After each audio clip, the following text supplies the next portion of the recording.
On my wedding day, my son and daughter-in-law mocked my new husband right in front of 400 guests. They said he wasn't a stepfather. They called him trash. My daughter-in-law's entire family roared with laughter while I felt the world collapsing beneath my feet.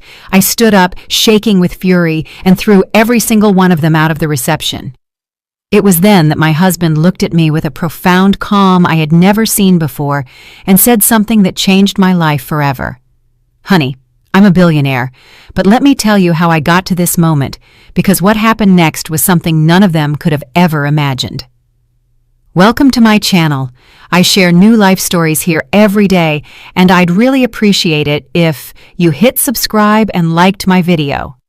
Now let's jump back into my story. I'm sure you'll love it if you keep listening till the end.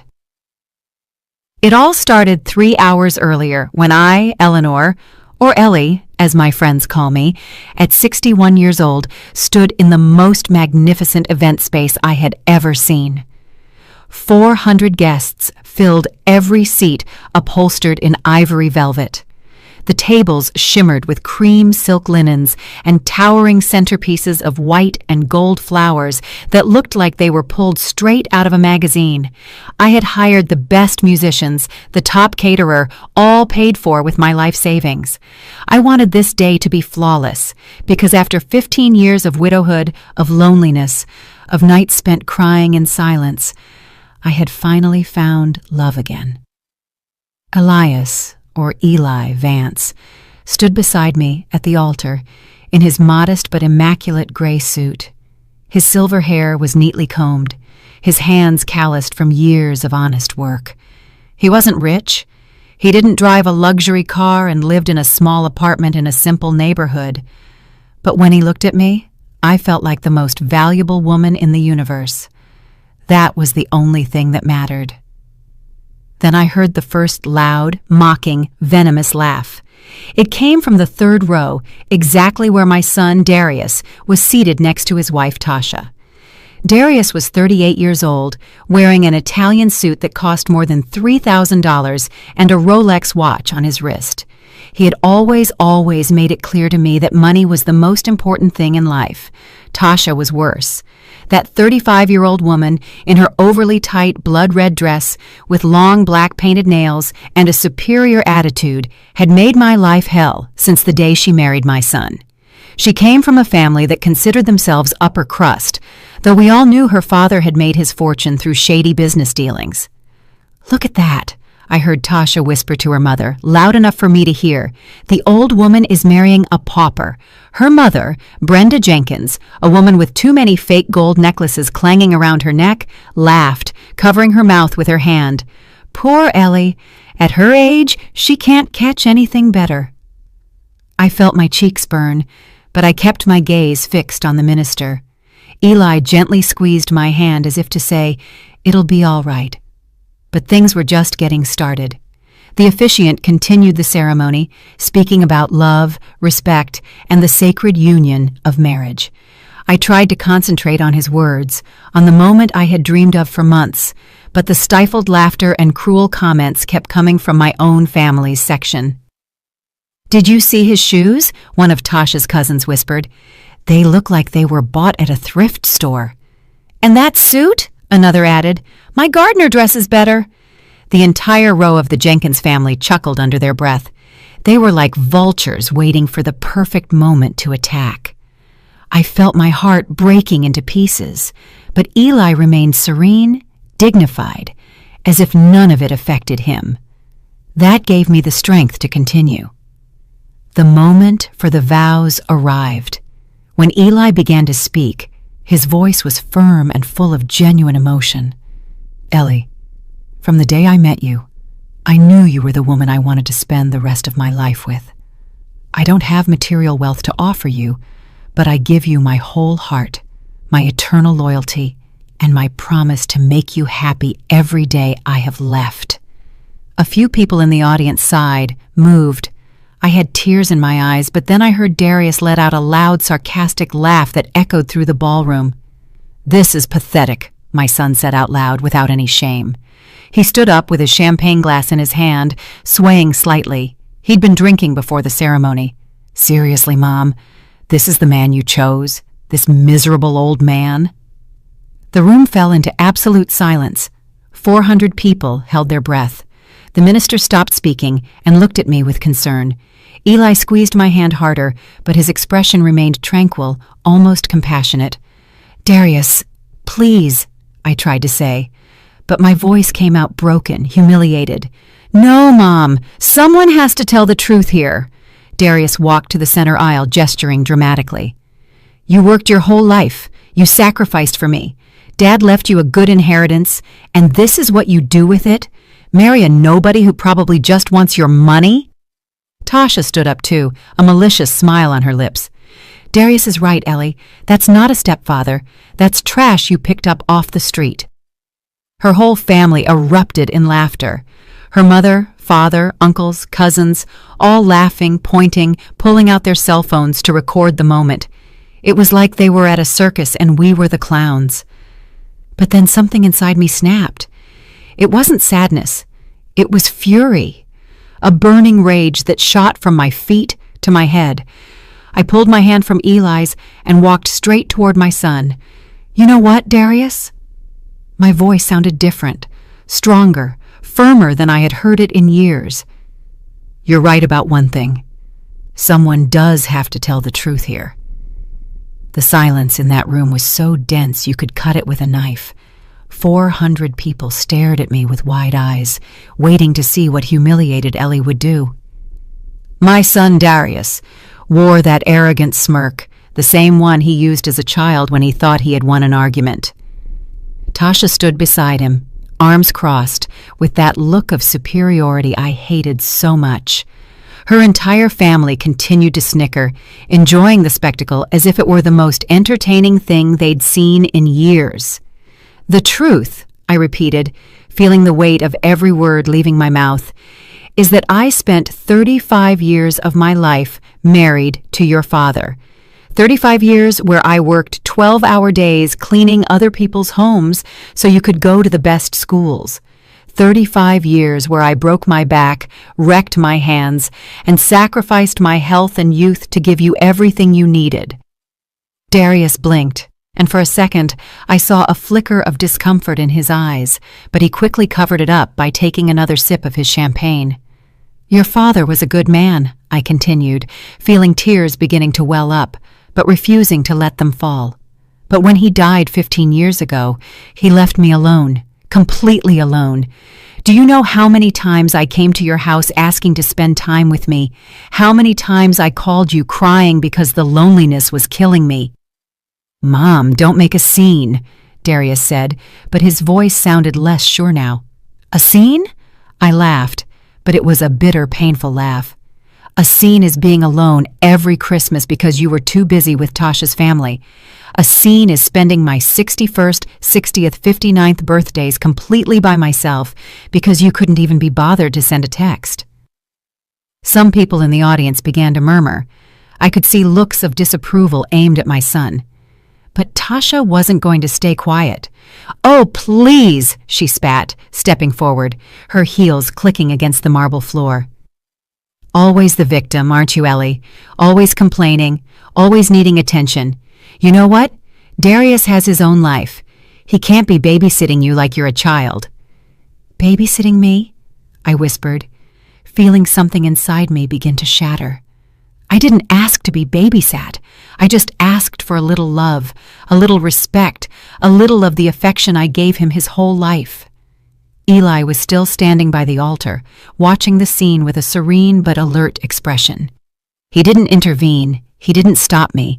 He was simply there, giving me the space to say what I had held inside for so many years. "And now," my voice trembled but remained strong, "now that I've finally found someone who makes me feel alive again, someone who treats me with dignity and respect, you come here to destroy it? You, my own son, come here to humiliate me in front of everyone? Because that man is a gold digger," Darius yelled, pointing at Eli with contempt. "Look at him. Look closely. He dresses like a bum. He lives in a dumpy apartment. He probably doesn't even have a bank account, and I'm supposed to be happy my mother is marrying that?" Tasha's family clapped and shouted in support. "Exactly," yelled Tasha's father, Larry Jenkins, a heavy man whose greasy mustache seemed to hang over his cheap cigar smell. "That miserable old man just wants your mother's money. It's obvious. You should be grateful Darius is worried about you," Tasha's mother Brenda added, shaking her multiple gold bracelets ostentatiously. "He's just protecting your assets." "My assets?" The words left my mouth like venom. "Since when did you care about my assets, Darius? Since when did you care about anything other than your own benefit?" "That's not fair," he protested, his face turning red. "Not fair? Let me tell you what's not fair.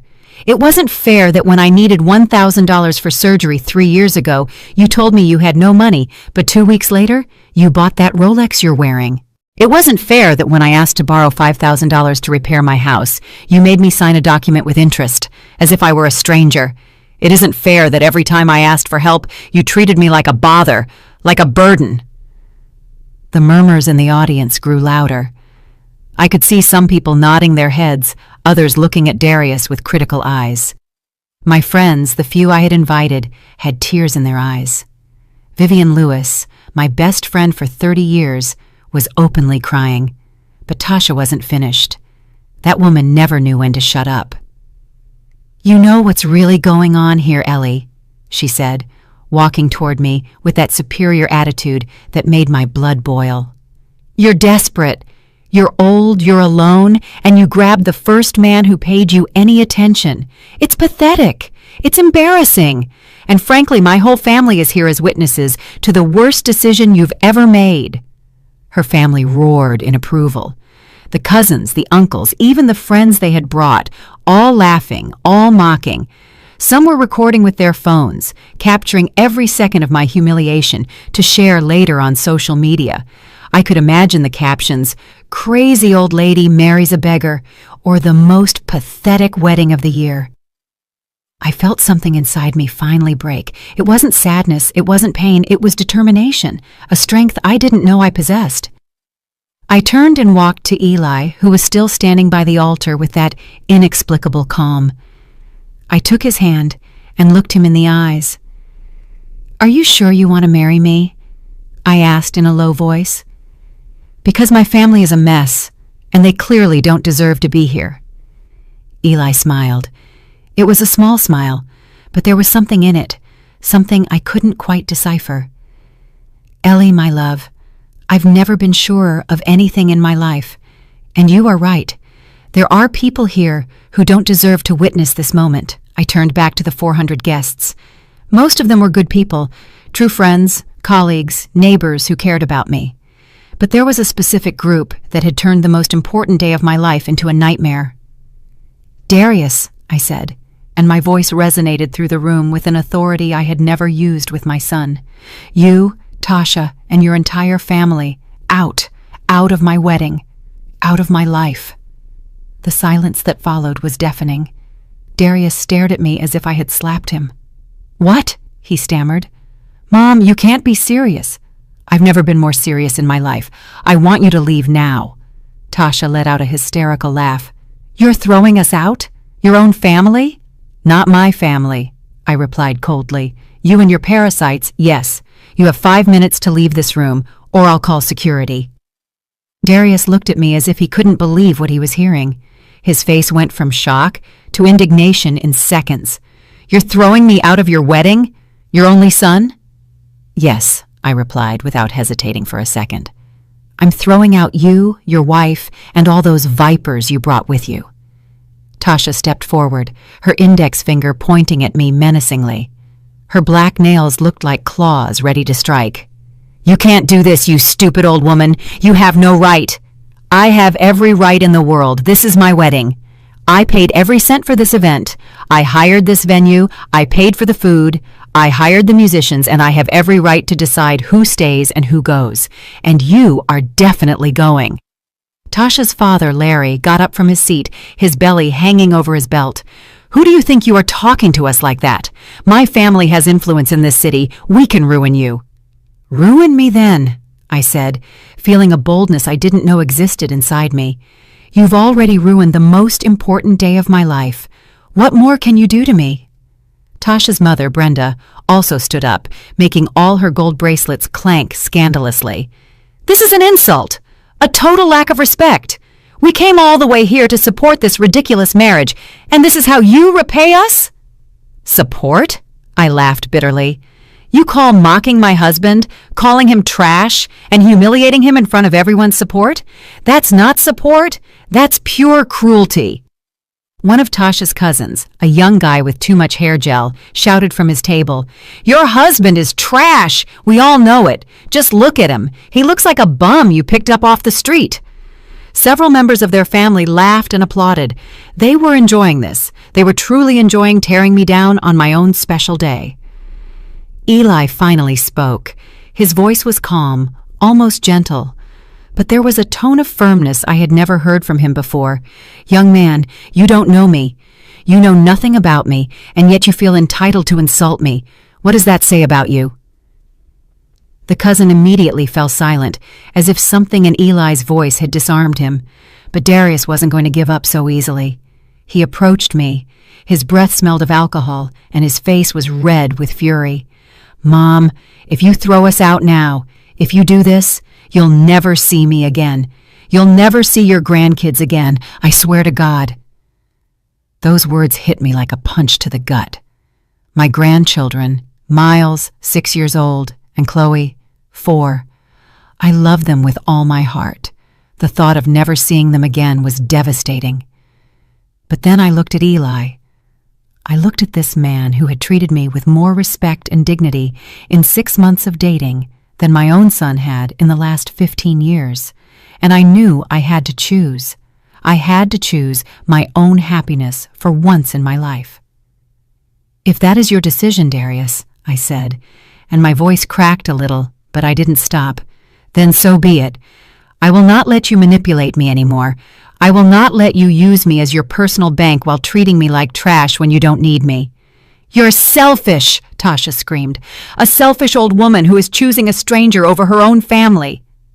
"He's not a stranger," I replied calmly. "He's the man I love. And if you can't respect that, then you don't have a place in my life." Darius looked at me with so much hatred that it almost made me step back. "You're going to regret this. When that old man robs you of everything you have, when he leaves you with nothing, don't come crying to my door for help." "Don't worry," I said, feeling the tears finally start to roll down my cheeks. "I won't." The atmosphere in the ballroom was one of absolute tension. The other guests watched the scene with a mix of horror and fascination. Some of my friends seemed to want to intervene, but they stood still, unsure what to do. Vivian Lewis, my best friend, finally stood up. She was a 63-year-old woman with short white hair and a strong personality I had always admired. "Darius, Tasha, if you have any decency, you will leave right now and let Ellie be. What you are doing is cruel and unforgivable." "You shut up, you nosy old woman," Tasha snapped. "This isn't your problem." "It is my problem when I see my best friend being abused by her own family," Vivian replied firmly. "And honestly, after seeing how you behave, I perfectly understand why Ellie prefers to marry Elias. He has more class in his little finger than all of you combined." That further enraged Tasha's family. They started shouting all at once, creating absolute chaos. Insults flew through the air. Some people started getting up from their seats. The ballroom that, half an hour ago, was a place of elegance and celebration, now looked like a battleground. "Enough!" I shouted with all the strength in my lungs. My voice echoed through the space, silencing everyone instantly. "I will call security right now if you don't leave voluntarily." I gestured to the venue manager, a tall professional man who had been watching everything from the entrance. He nodded and started walking toward us with 2 security guards. "We don't need you to kick us out," Darius said with disdain. "We are leaving of our own free will. This place stinks anyway.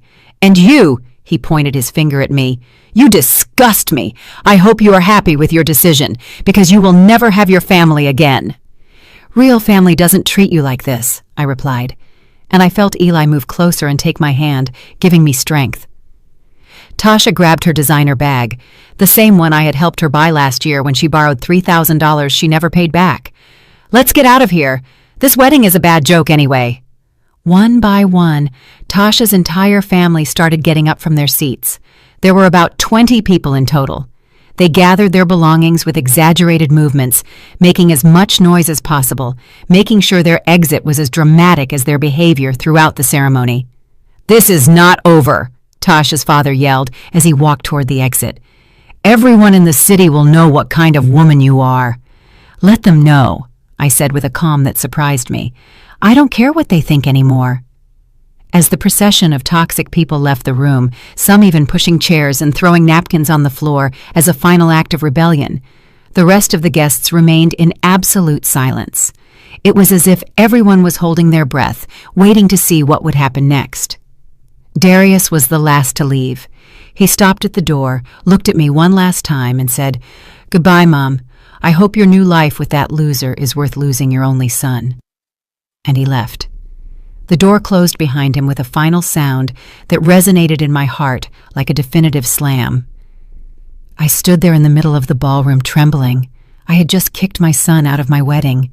I had just potentially broken my relationship with him forever. I had just lost access to my grandchildren, the only innocent creatures in this whole horrible situation. Tears fell freely down my face. My makeup was ruined. My champagne-colored dress had tear stains. The happiest day of my life had turned into an absolute nightmare. Then I felt Eli's arms wrap around me. He hugged me with such tenderness, with such strength, that for a moment I felt everything would be all right. "I am so sorry, sweetheart," I whispered against his chest. "I ruined everything. I ruined our wedding." "You didn't ruin anything," he said softly, stroking my hair. "You did the right thing, the brave thing, and I'm very proud of you." We stayed like that for a moment, embraced in the middle of the chaos that remained. The other guests slowly began to applaud, first Vivian, then other friends, until the whole room was clapping. It wasn't applause for celebration, it was applause for support, for solidarity. Eli gently separated from me and took my hands. He looked me in the eyes with an intensity I had never seen before. "Ellie, my love, there's something I need to tell you." "What is it?" I asked, wiping my tears. He took a deep breath, as if he were about to reveal something momentous. "I'm not who you think I am." My heart stopped for a second. What did that mean? After everything that had just happened, now he had a secret too? "Eli, what are you saying?" My voice trembled. He smiled, but it was a strange smile, sad and happy at the same time. "Honey, I'm a billionaire." I stared at him as if he had spoken in a foreign language. The words had come out of his mouth, they had reached my ears, but my brain refused to process them. "What did you say?" "I am a billionaire, Ellie," Eli repeated with absolute calm.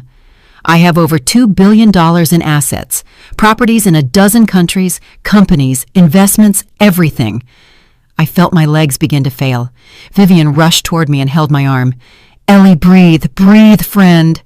But I couldn't breathe, I couldn't think. Everything that had happened in the last hour, the humiliation, the pain, kicking out my own son, and now this. I don't understand. I don't understand anything. You live in a small apartment, you drive an old car, your clothes. "It's all a conscious choice," Eli said, and his voice was so gentle that it made me want to cry again. After my first wife passed away 8 years ago, after seeing how everyone around me only wanted my money, I decided to live simply. I wanted to find someone who would love me for who I am, not for what I have. The room was in complete silence. Everyone listened to every word with absolute attention. This was more dramatic than any soap opera they had ever seen. "That's why you wear those clothes?" I whispered, beginning to understand. "That's why you live in that place? That's why you never let me pay when we went out?"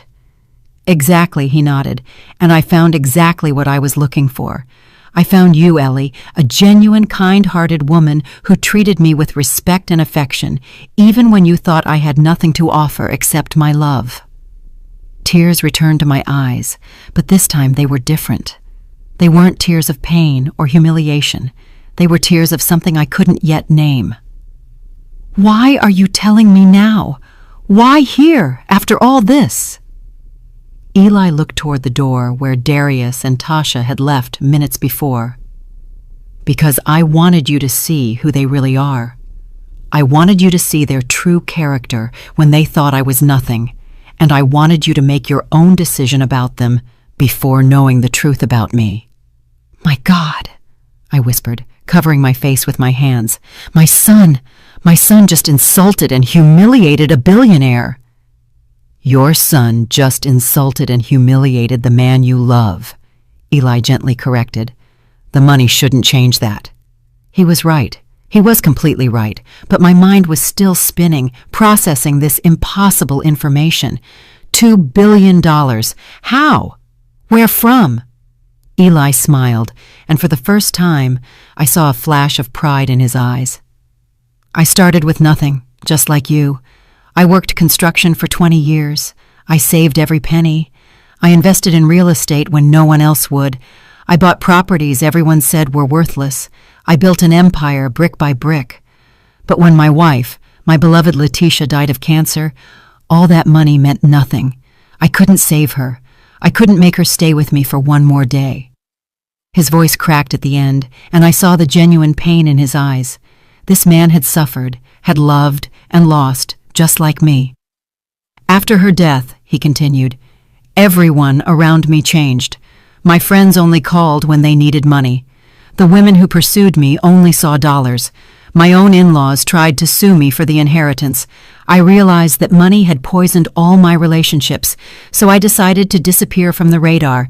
I maintained my businesses, but I completely changed my lifestyle. Vivian was still by my side, supporting me, but even she was slack-jawed, listening to this story. Meeting you, Ellie. Eli took my hands in his. It was like coming back to life. You treated me with dignity. You listened to me when I spoke. You laughed at my bad jokes. You cooked me your home-cooked meals. You invited me into your house without caring that my clothes were old or my car was rusty. You loved me for who I am. I don't know what to say, I stammered. My world had been completely turned upside down in less than 2 hours. You don't have to say anything right now, he said, tenderly caressing my cheek. I know it's a lot to process. I know all this is overwhelming, but I wanted you to know. I wanted you to know that you made the right decision, that defending our love, defending our relationship was worth it. Suddenly, everything began to click into place in my mind like puzzle pieces. The small details I had noticed but never questioned, the way Eli always seemed so sure of himself, the way he spoke about business with deep knowledge, the times he had casually mentioned traveling the world, his education, his vocabulary, his mannerisms. It all made sense. Did anyone else know? I asked. Did anyone know the truth about you? My lawyer, Marcus King, Eli replied. He's here today in row 12. He's been managing my affairs for the last 8 years. I asked him to come to our wedding as a witness. I looked toward row 12 and saw a distinguished man in his 50s, wearing a clearly expensive suit, nodding his head as our eyes met. He looked like someone important. How had I not noticed him before? And what happens now? I asked, feeling completely lost. What does all this mean for us? Eli smiled with the same love I had seen in his eyes from the first day we met. It means that now we can start our life together without secrets. It means I can give you everything you deserve. It means you'll never have to worry about money, security, or anything ever again.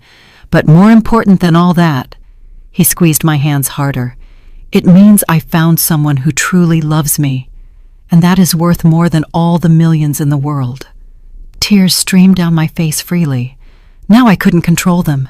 It was all too much. The emotion, the shock, the revelation, everything mixed in a whirlwind of feelings I couldn't process. Vivian hugged me tightly. Girl, I always told you this man was special. I always knew it. Other guests began to approach, offering words of support and congratulation. But I remained in a state of shock, trying to process this new reality. There's something else you should know, Eli said softly. The $5,000 your son Darius lent you with interest? I already paid it off without you knowing. I deposited the full amount into his account 3 months ago. What? My voice came out as a shriek. I didn't want you to have that debt hanging over your shoulders, but I asked Mark to do it anonymously. I wanted to see if Darius would mention it to you, if he would give you the money back, or if he would tell you the debt was settled. He never said anything to you, did he?" I shook my head slowly, feeling a new wave of betrayal hit me. He never said a word. In fact, 2 weeks ago he called me asking when I was going to pay him. Eli sighed sadly. "I figured. That's why I needed you to see his true character before we got married. I needed you to know exactly who you were dealing with." Then everything made sense. The test. It had all been a test not for me, but to reveal the true nature of the people around me, and they had all failed spectacularly. "My son," I whispered, feeling my heart break again. My own son was scamming me. "I am so sorry, sweetheart," Eli said, hugging me. "I know it hurts. I know it's devastating, but it was better for you to know now than to continue living in ignorance." He was right. Of course he was right. But that didn't make it hurt any less. My only child, the baby I had carried in my womb for 9 months, the boy I had raised with so much love and sacrifice, had been robbing me, lying to me, using me, and today at my wedding, he had shown his true face. "What do we do now?" I asked, feeling completely exhausted. Eli looked me in the eyes with determination. "Now we continue with our wedding. Now we get married, surrounded by the people who truly love and support us, and after that, we start our new life together." The minister, who had remained silent throughout the drama, approached us with an expression of genuine compassion. He was an elderly man, about 70 years old, with decades of experience officiating weddings, but even for him, this had been extraordinary. "Do you wish to continue with the ceremony?" he asked softly. I looked at Eli. I looked at the room full of people who had witnessed my humiliation and my defense. I looked at Vivian, who was smiling at me through her tears. And I knew the answer. "Yes," I said firmly. "Yes, we want to continue." The next few minutes were a whirlwind of emotion. The minister resumed the ceremony where we had left off. This time, there were no interruptions, no cruel laughter, no hurtful comments. There was only love, support, and a completely different energy in the atmosphere. When Eli placed the ring on my finger, I felt as if I were starting a completely new life. And when he declared us husband and wife, the room erupted in genuine, heartfelt applause. I kissed my husband, and in that moment, all the pain of the last few hours momentarily vanished. I was happy. I was married to the love of my life, and nothing else mattered at that instant. The reception was beautiful. Without the toxic presence of Darius, Tasha, and their family, the atmosphere completely transformed. People danced, laughed, and celebrated with genuine joy. My friends constantly approached me to congratulate me and tell me how brave I had been. Some even admitted they had always thought Darius treated me badly, but had never dared to say so. During dinner, Eli stood up and asked for everyone's attention. The room fell silent. "I want to thank everyone who stayed today," his voice began, resonating with natural authority. "You have been witnesses to something very difficult, but also something very important. You have seen an incredible woman defend her dignity and her right to be happy. And I want you to know that I am honored to be her husband." Applause filled the room. Eli continued, "I also want to clarify something. Some of you heard my confession a while ago, and I know many of you have questions, so let me be completely transparent. I am the founder and owner of Vance Development Group, VDG, one of the largest real estate development firms in the Southeast." There was a collective gasp. Vance Development Group was legendary. They had built some of the most iconic high-rises in the region, luxury hotels, commercial centers, residential complexes. I myself had cleaned floors in some of those buildings when I worked in janitorial services. "The reason I never mentioned it," Eli continued, "is because after losing my first wife, I realized that money attracted the wrong kind of people. I wanted to find true love, not self-interest, and I found it in Ellie. This woman loved me when she thought I was a simple retired laborer. She gave me her heart without expecting anything in return, and that, my friends, is priceless." He took my hand and raised me so I stood beside him. So now, I want to promise her, in front of all of you, that I will dedicate the rest of my life to making her happy, to giving her everything she deserves, and to protecting her from anyone who tries to harm her. The ovation was deafening. Vivian was openly weeping.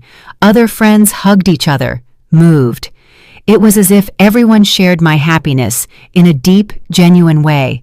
But in the midst of all that joy, my mind kept returning to one image, Darius's face as he left the room, the rage, the contempt, the absolute certainty that I was making the biggest mistake of my life. And I wondered what he was thinking now. Had he heard the rumors about who Eli really was? Did he know he had insulted and humiliated a billionaire? As if Eli could read my thoughts, he leaned toward me during the dance and whispered, "I know you're thinking about him. It's normal. He's your son." "I can't help it," I admitted.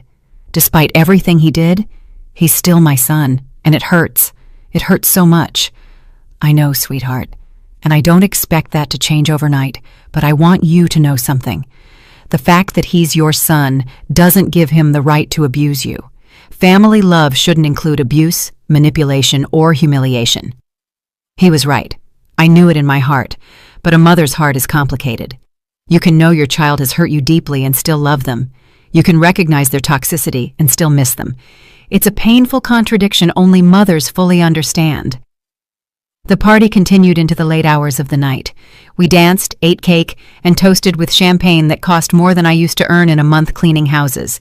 It was all surreal.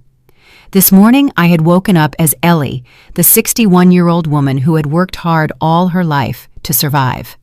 Now, I was going to sleep as Ellie Vance, the wife of a billionaire. When we finally retired to the bridal suite Eli had reserved at the city's most luxurious hotel, I felt overwhelmed by everything. The room was larger than my entire apartment.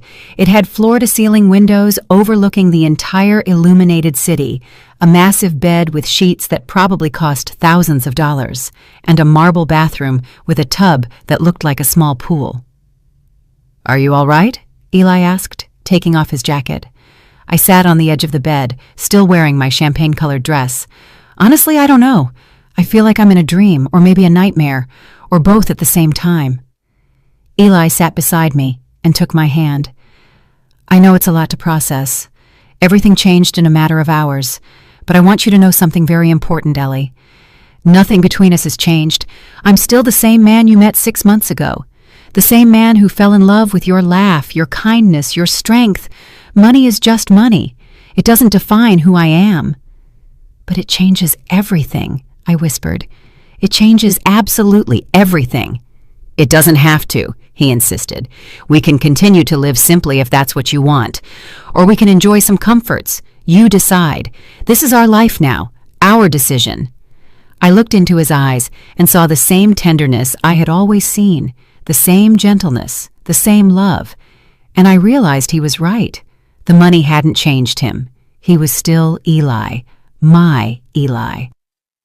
"I want to ask you something," I said after a moment of silence. "Why me? Of all the women you could have chosen, why did you choose a 61-year-old widow with a problematic son and a complicated life?" Eli smiled, and it was that smile that made my heart melt. "Do you remember the day we met?" I nodded. It had been at the local farmer's market. I was buying vegetables, trying to find the cheapest ones. He was in the same aisle, and our carts had accidentally bumped. "You apologized about 5 times, Eli recalled with a smile. "And then, when you saw a tomato had fallen out of my cart and rolled under a shelf, you knelt down to pick it up. You knelt down on your bad knee that always bothers you just to retrieve my tomato. And when I handed it back to me and I thanked you, you smiled at me with such warmth, such genuine kindness, that I knew in that moment you were special." I didn't remember that detail about the tomato. It had been such a small, insignificant gesture. "Afterward," he continued, "we started running into each other regularly at the market, always on Thursday mornings. And every time I saw you, I learned something new about you. Your patience with the vendors, your generosity toward the children selling sweets on the street, the way you greeted everyone with respect, no matter who they were. I saw your soul, Ellie, and I fell in love with it. Tears started falling down my cheeks again. It seemed I hadn't stopped crying all day. So, yes, Eli said, wiping my tears with his thumbs. Of all the women I could have chosen, I chose you. Because you are real, because you are good, because you make me feel alive again. We kissed, and in that kiss was a promise of a future together, no matter what challenges came. But even in that perfect moment, in that luxurious room, with my new husband beside me, a part of me couldn't stop thinking about Darius, how he would react when he learned the complete truth, whether we could ever repair our relationship, and whether I truly wanted to try after everything he had done. I woke up the next morning in that enormous bed, wrapped in sheets that felt like clouds. For a moment I thought it had all been a dream, the wedding, the humiliation, Eli's revelation. But then I turned my head and saw him sleeping peacefully beside me, and I knew it was all real. Everything had happened. My life had changed forever in a matter of 24 hours. I got up carefully not to wake him and walked to the giant windows. The city stretched out below us, bathed in the golden light of dawn. From this height, everything seemed so small, so insignificant, and I wondered if that was how Eli saw the world from his position of power and wealth. "Good morning, my love," I heard his voice behind me. I turned and saw him sitting up in bed, his hair tousled, a gentle smile on his face. "Good morning," I replied, feeling a mixture of happiness and anxiety. I couldn't sleep anymore. "It's understandable. Yesterday was intense." He got up and walked toward me, wrapping me in a hug from behind. "What are you thinking about?" "Everything," I admitted. "Darius, what happened? What comes next?" Eli kissed my head gently. "I have something to show you, something I think will help you better understand who I am and what our new life together means." Half an hour later, we were in a private helicopter. A helicopter. Never in my life had I imagined I would be flying in one. Eli handled the controls with the ease of someone who had done it 1,000 times before. "I learned to fly 20 years ago," he explained when he saw my surprised face. "It's useful for business, and it also gives me freedom." We flew over the city, and Eli began pointing out different buildings. "That hotel right there, the Grand Plaza, is mine. I built it 15 years ago. It has 400 rooms and is one of the most successful in the region." He pointed in another direction. "That shopping center, the Sun Promenade, is also mine. And those 3 apartment buildings over there. And that industrial complex near the port." With every building he pointed out, my disbelief grew. He wasn't just rich. He owned significant parts of the city where I had lived my entire life. I had cleaned floors in some of those buildings without ever knowing who their true owner was. "See that hospital?" He pointed toward a modern building with a red cross on the roof. "I donated it 5 years ago. My wife, Letitia, died of cancer, and the public health system didn't have the necessary resources.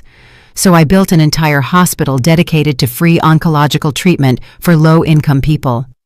That information hit me like a punch. "Free?" "Completely free," he confirmed. "No one should die because they can't afford their treatment. Letitia had access to the best doctors in the world, and still we couldn't save her.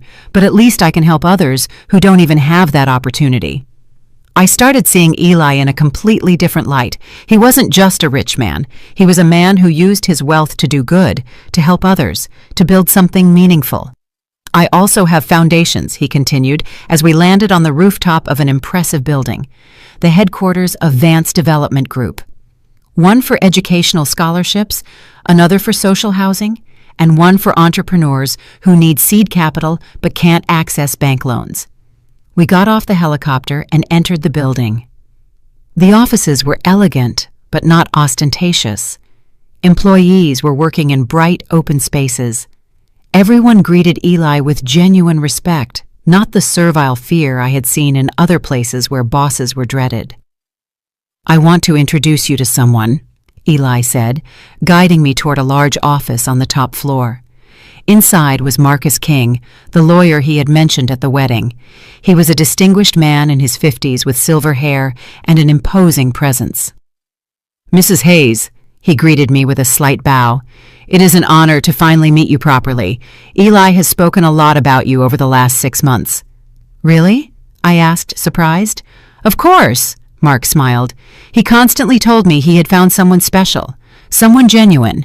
And after what I witnessed at the wedding yesterday, I can confirm he was right." Eli gestured for us to sit down. "Mark, show Ellie the documents we prepared." Mark opened a leather folder and pulled out several papers. "Mrs. Hayes, your husband has prepared some important documents. First, he has added your name to all his main bank accounts. You have complete access to all his funds." My mouth dropped open. "What? No, I can't accept that. We just got married yesterday." "You are my wife," Eli said firmly. "What's mine is yours. It's that simple." "In addition," Mark continued, "he has transferred the title of 3 properties into your name: a beach house, a city apartment, and a mountain retreat. He has also established an investment fund in your name with an initial value of $50 million. I felt dizzy. $50 million for me?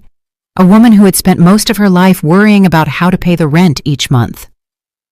"Eli, this is too much," I protested. "I can't." "Yes, you can," he interrupted gently. "And there's more. I've also established trust funds for your grandchildren. Miles and Chloe will each have $10 million available when they turn 25, specifically for their education, starting a business, or whatever they choose to do with their lives." Tears began to fall down my face. My grandchildren. Despite everything Darius had done, Eli was thinking about my grandchildren's future. "Why?" was all I could say. "Because they are innocent," Eli replied.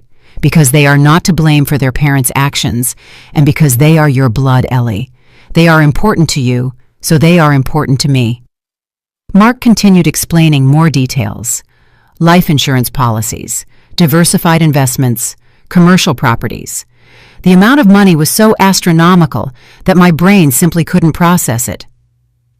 "Also," Eli said after Mark finished, "I want you to know that you have total freedom about how you want to live your life. If you want to continue living simply, we can do that. If you want to travel the world, we'll do it. If you want to dedicate yourself to charitable causes, I will support you completely. This is your life now, Ellie. You decide how you want to live it." We spent the rest of the day touring his company's facilities. I met managers, architects, and engineers. Everyone spoke of Eli with genuine admiration. He wasn't just a boss, he was a leader who cared about his people. He had created training programs, generous benefits, and opportunities for real growth. "My philosophy has always been simple," he explained as we ate at an exclusive restaurant on the top floor of the building. "If you take care of your people take care of your business. Many of my employees have been with me for more than 20 years.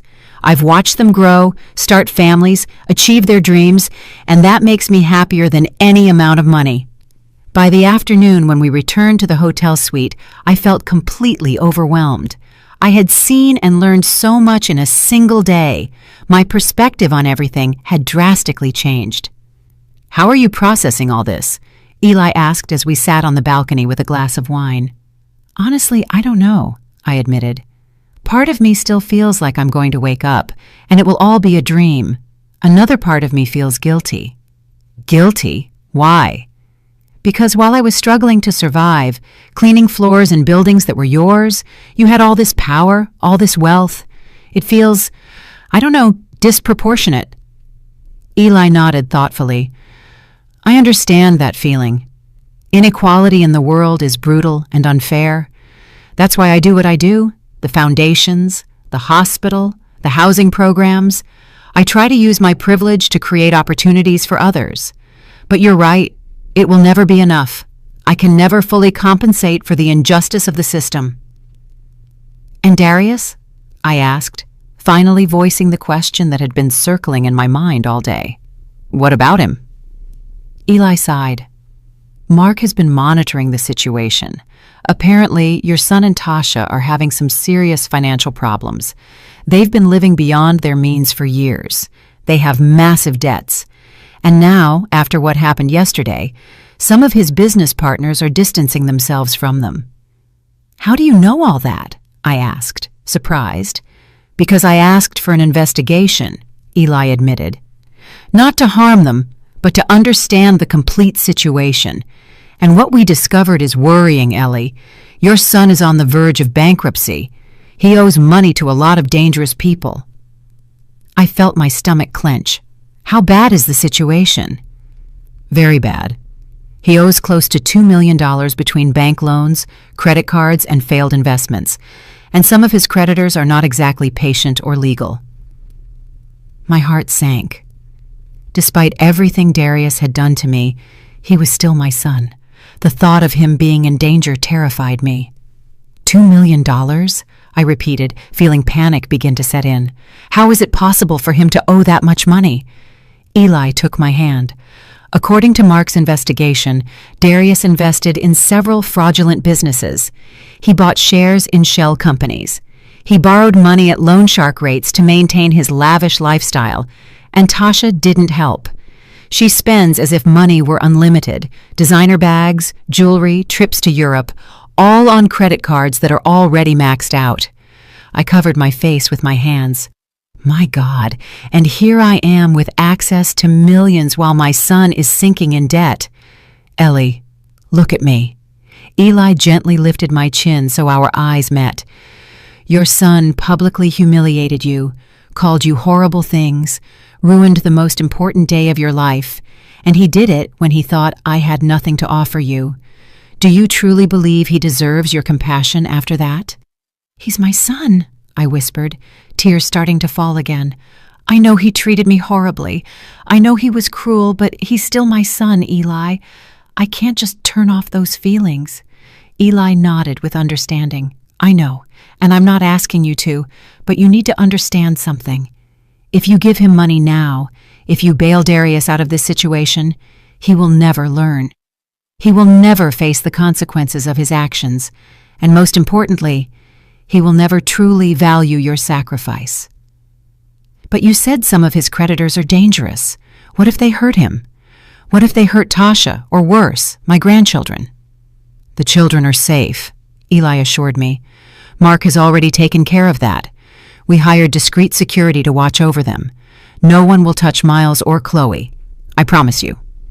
That information gave me some relief, but the knot in my stomach wouldn't disappear. And Darius? Are you watching him too? Yes, and this is where things get interesting. Eli leaned back in his chair.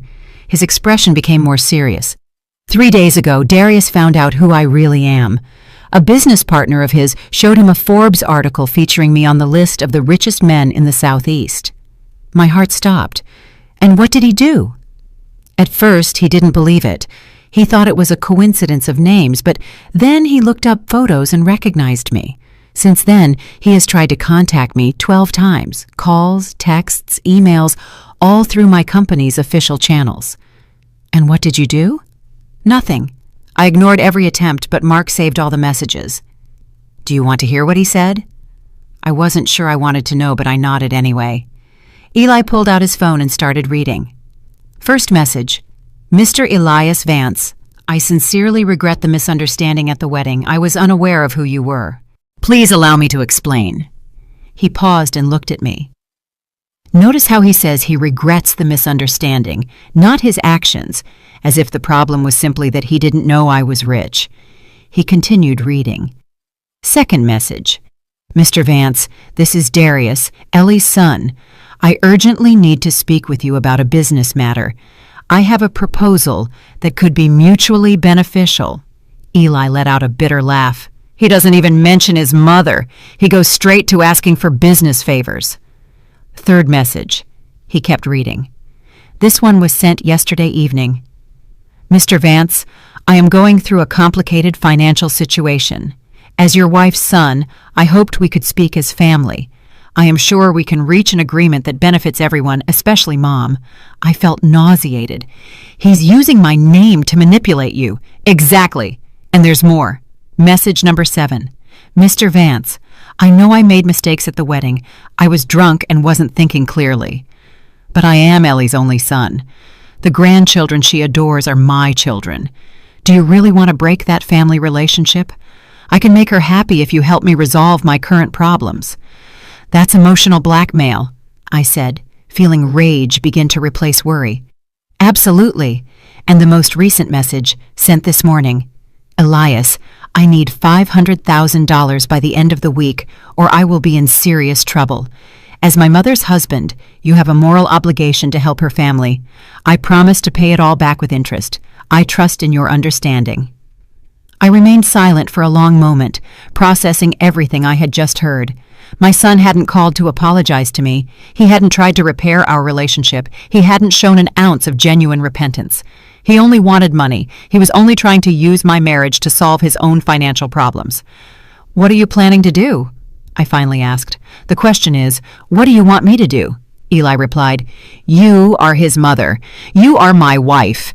This decision affects you as much as it affects me. I stood up and walked to the edge of the balcony, looking at the city stretching out below us. Somewhere down there, my son was desperate, scared, probably planning his next move.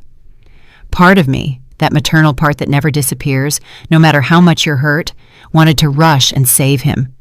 I wanted to give him the money and solve all his problems.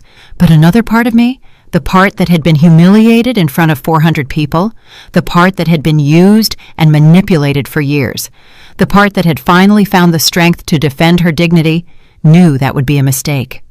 Don't give him the money, I said finally, my voice firmer than I expected. Not yet, not like this. Eli approached me and hugged me from behind. Are you sure? No, I admitted, but I know it's the right thing to do.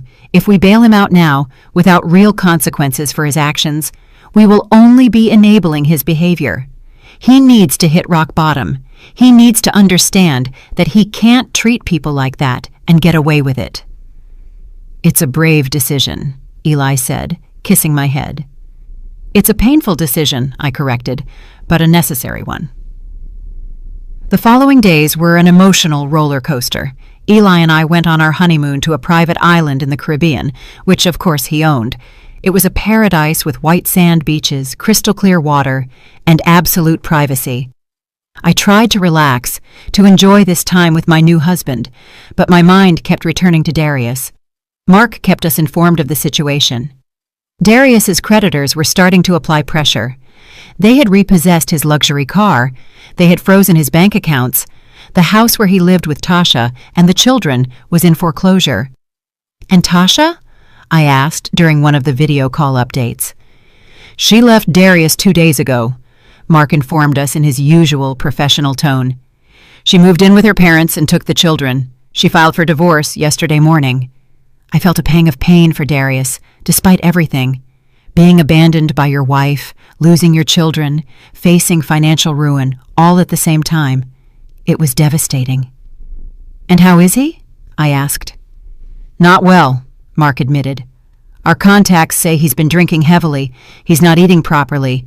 He has tried to contact several of his former friends and partners, but they have all turned their backs on him now that they know he's broke. How convenient, I murmured bitterly. There's something else, Mark continued. Darius tried to sell his story to the media. He called several newspapers and television programs, offering an exclusive about how his mother married a billionaire and abandoned him in his time of need. What? I shrieked, feeling rage flood over me. Don't worry, Eli took my hand. Our public relations team already handled it. No reputable media outlet will touch that story, especially after we showed them the videos from the wedding where he publicly humiliates you. There are videos? I asked, surprised. Of course. Several guests recorded the entire incident. And with your permission, we have strategically used them to protect your reputation. If Darius tries to paint you as the villain, we have clear evidence of who truly acted poorly. I sat in silence, absorbing all this information. My son had fallen so low that he was trying to sell me to the media. He was trying to use my happiness, my new life, as a way to make money and play the victim. I think, I said slowly, that I need to see him. Eli looked at me with concern. Are you sure that's a good idea? No, but I have to do it. I need to look him in the eyes and tell him exactly how I feel. I need that closure. 3 days later, I was standing in front of a run-down apartment building in one of the city's poorest neighborhoods. It was an area I knew well. I had lived in similar places for years when Darius was little. The smell of dampness and garbage filled the air. The walls were covered in graffiti, and the stairs creaked dangerously under my feet as I climbed to the 3rd floor. Eli had insisted on accompanying me, but I asked him to wait in the car with the bodyguards, who were now apparently a permanent part of my life. This was something I needed to do alone. I knocked on the door of apartment number 32. I heard shuffling footsteps on the other side, and then the door slowly opened. What I saw broke my heart despite everything. Darius looked terrible. He had several days of beard growth and deep dark circles under his eyes.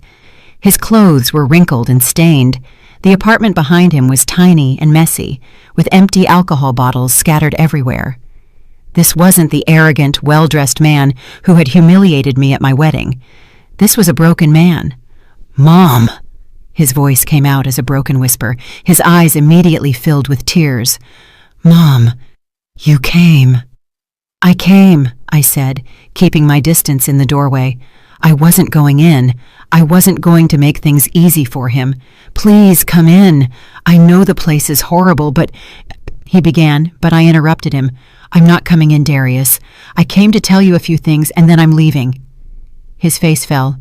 "Mom, please, I need to talk to you. I need to explain. Everything has been a nightmare. Tasha left me. She took the kids. I lost everything." "And what did you expect?" My voice sounded harsher than I intended, but there was so much accumulated pain I couldn't hold it back. "Did you expect that after publicly humiliating me? After calling my husband trash? After trying to ruin the most important day of my life? Everything would just stay the same?" "I was drunk." He tried to excuse himself. "I didn't know what I was saying. If I had known who Eli really was—" "There it is," I interrupted, feeling the rage surge in my chest. "There's the truth. If you had known Eli was a billionaire, you would have treated me differently. If you had known he had money, you would have respected him. But because you thought he was poor, that he was worthless, you felt you had the right to treat us like trash." "No, Mom, it's not like that," he stammered. But we both knew it was exactly like that. "Yes, it is, Darius. And that tells me everything I need to know about who you really are. You didn't love me.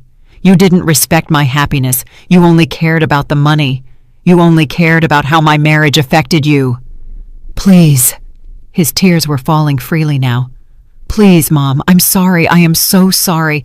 I made a terrible mistake. I was jealous. I was scared of losing you, and I reacted in the worst way possible." "Jealous?" I repeated with disbelief. "You left me alone for 15 years, and you were jealous? You ignored my calls, my pleas to spend time together. You treated me like a personal bank, and you were jealous? You're right, I was selfish.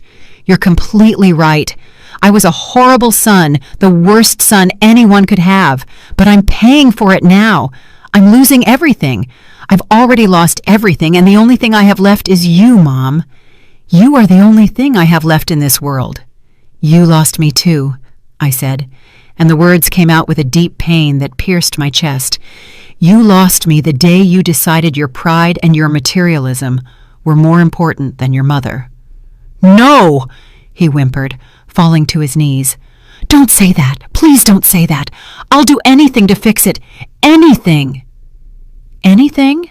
I asked, crossing my arms. "Then why were all your messages to Eli asking for money? Why wasn't a single one of those messages a sincere apology to me? Why did you try to sell our story to the media?" His face turned pale. "How do you know about that?"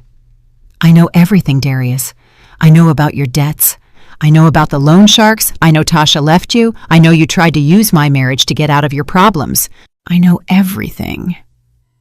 He remained silent, still on his knees on the dirty floor of that miserable apartment. "I'm desperate, Mom. I need $500,000 by Friday. Or very bad people are going to hurt me. People who don't play. They've already threatened me twice." "And you came to me," I said with a calm I didn't feel, not because you love me, not because you value our relationship, but because you need money. No, it's not just about the money. I miss you, Mom. I miss having you in my life. I miss what, Darius? Miss having someone you could manipulate? Miss having a personal bank who never said no? Miss having someone who cleaned up your messes without complaining? I miss my mother, he whispered, and there was something genuine in his voice that almost made me waver. I miss how you took care of me when I was a kid, how you were always there for me, how you made me feel safe and loved.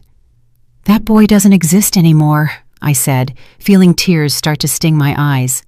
He turned into a man who values money more than people, a man who married a toxic woman and allowed her to poison our relationship, a man who used me for years and then humiliated me when I finally found happiness.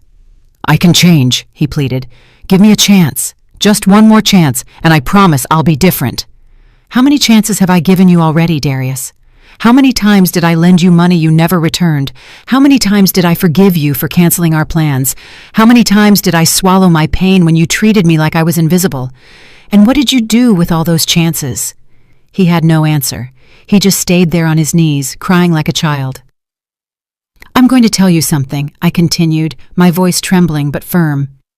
Eli wanted to help you. When he found out about your financial problems, his first instinct was to pay for everything. $500,000 is nothing to him. He could write that check right now and not even notice it in his bank account. Darius's eyes lit up with hope. He would really do that? He would, I confirmed. But I told him not to. The hope on his face turned to shock. What? Why? Because if I rescue you now, you will never learn. You will never understand the real value of things. You will never value people over money. You will continue to be the same superficial, materialistic man who treated me like trash. But Mom, they're going to hurt me. These men aren't playing. They've threatened to kill me. I know, I said, and my heart broke as I spoke the next words. And that terrifies me, because despite everything you've done to me, you're still my son, and I don't want anything bad to happen to you. But I also can't continue to be your eternal savior. I can't keep being the person who fixes all your problems while you never face the consequences of your actions. Then what am I supposed to do? He shouted, his voice full of despair. Just wait for them to kill me? You are going to do what any responsible adult would do, I replied. You are going to the police. You are going to report the loan sharks. You are going to ask for protection, and you are going to start rebuilding your life from scratch the right way. The police can't do anything against these people. They're too powerful. They have too many connections. Then I'm going to give you something better than money, I said, pulling a business card from my purse. It was Mark King's. This is Eli's lawyer. He's one of the best in the country. Call him. He will handle your legal situation, protect you from the creditors, and help you file for bankruptcy in an orderly manner. Darius took the card with trembling hands. And after that, what? After I'm safe, will you come back into my life? That depends on you, I replied. It depends on whether you truly change, whether you learn from this, whether you can become the man I know you can be, the man I raised you to be. And my children, can I at least see them? Can they know their grandmother again? That question hit me hard. Miles and Chloe. I had missed them every day since the wedding. I will talk to Tasha, I promised, but she doesn't owe me anything. If she decides she doesn't want me to see the children for now, I'll have to respect that decision. She hates you, Darius said bitterly. She says all this is your fault, that if you hadn't married that old man, none of this would have happened. Of course she says that, I replied, unsurprised, because taking responsibility would mean admitting that her unsustainable lifestyle contributed to this situation. I turned to leave, but then Darius called out one last time. Mom, wait, just tell me one thing. Will you ever be able to forgive me? I stopped in the hallway and looked at him over my shoulder. I don't know, Darius. Honestly, I don't know. But I can tell you this. I want to be able to. I want to believe my son is still in there, underneath all that pride and materialism. So, prove it to me. Prove you're worth it." 6 months later, I was sitting on the terrace of our new home, a beautiful villa overlooking the ocean that Eli had designed specifically to my tastes. The sea breeze caressed my face as I sipped my morning coffee and watched the waves break against the private beach. It was a life I had never imagined for myself, and yet here I was, living it. My phone rang. It was Vivian, my friend. "Ellie, turn on the news! Channel 7, quick!" My heart pounding, I turned on the television. What I saw took my breath away. It was Darius, but not the broken man I had seen 6 months ago. He was in a simple but dignified suit, standing in front of a group of young people at what looked like a community center. "1 year ago," Darius was saying to the camera, "I lost everything. I lost my house, my marriage, my money. But worst of all, I lost my dignity, and I almost lost my mother. Today, I'm here to tell these young people my story, not for them to pity me, but for them to learn from my mistakes." The reporter asked him questions about his downfall and recovery. Darius spoke openly about his debts, about how he had lived beyond his means, about how he had valued material things over the people he loved. "My mother," he said, and his voice cracked slightly. "She gave me the hardest but most important lesson of my life. She let me fall. She let me face the consequences of my actions, and at first I hated her for it. But now I understand it was the greatest act of love she could have ever given me." Eli appeared behind me and put a hand on my shoulder. "Are you all right, sweetheart?" "I don't know," I whispered, unable to take my eyes off the screen. The report continued, showing how Darius had filed for bankruptcy with Mark's help, how he had found work at a construction company, starting from the bottom as an assistant. They showed his small but clean and orderly apartment. They showed how he now gave talks at schools and community centers about financial literacy and the consequences of materialism. "And his relationship with his mother?" the reporter asked. Darius looked down. "We are working on that slowly. She gave me her number 3 months ago, and we talk once a week. They are difficult conversations. There is a lot of pain to heal, but for the first time in years, I feel like we are being honest with each other." It was true. After he called Mark that day in his apartment, things had gradually begun to change. Mark had handled his legal situation brilliantly, reaching agreements with creditors and protecting Darius from any violence. The bankruptcy had been humiliating for him, but necessary. 2 months after our meeting, Darius had sent me a letter, not a text message, not an email, but a 10-page handwritten letter. In it, he detailed all his remorse, his arrogance, his materialism, how he had allowed Tasha to poison our relationship. But most importantly, he apologized. He didn't ask for anything. He didn't mention money. He just apologized deeply and sincerely. That letter made me cry for hours.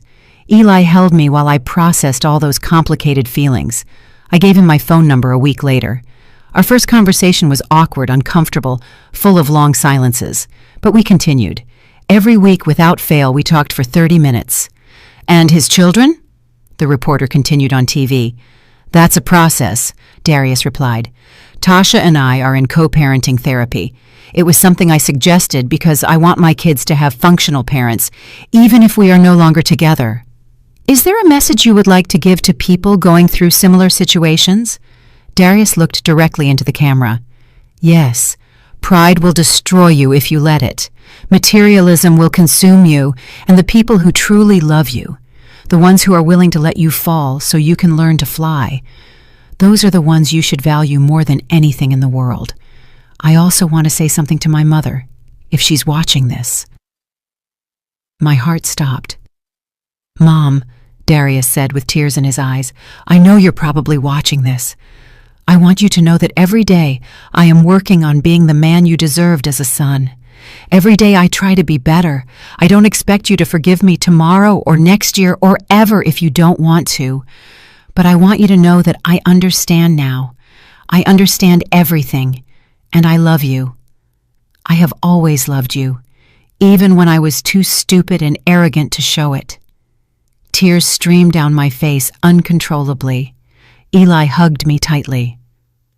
The following month, I received another surprise.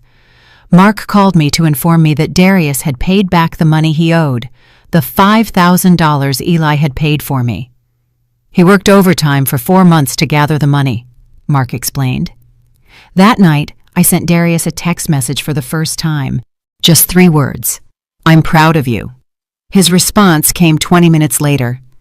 That means more to me than any amount of money in the world.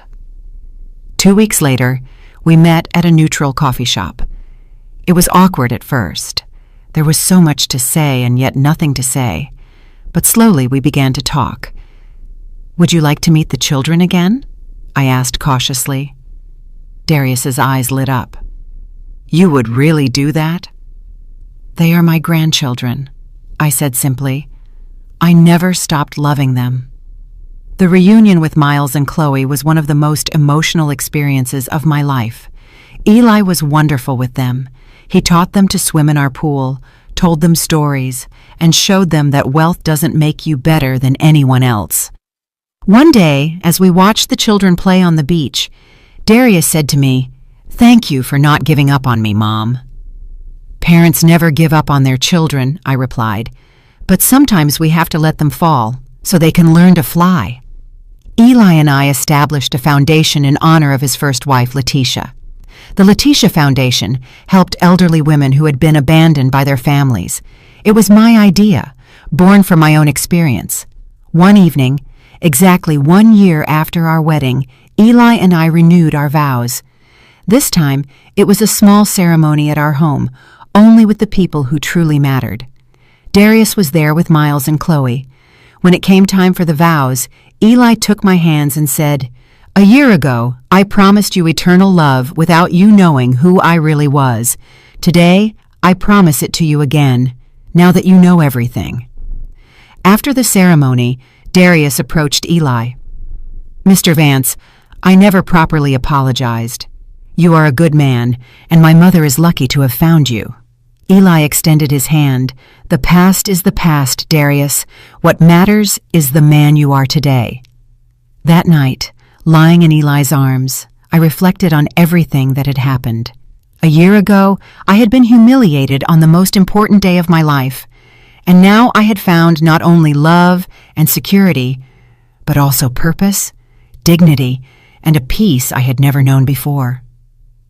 "What are you thinking about?" Eli asked. "I'm thinking that my whole life changed forever," I replied, "and that I wouldn't change anything that happened." "Why not?" "Because it led me exactly where I needed to be. It taught me who I really was. It gave me the strength to defend myself, and it brought me to you." Eli kissed my forehead. "You are the strongest woman I know, Ellie." "No," I gently corrected him. "I'm a woman who learned to be strong when she had no other choice, and that makes all the difference." "I'm really glad you're here and that I could share my story with you. If you liked it, show me by liking the video and subscribing to my channel. Let's see how many of us there are. Write in the comments which city you're watching from and what time it is. I'm so curious to know where all you wonderful people are tuning in from. If you want to support me a little extra, you can also send a small donation. I share new life stories for you every single day. And now, 2 of my most popular stories will pop up on the screen so you can choose what to watch next.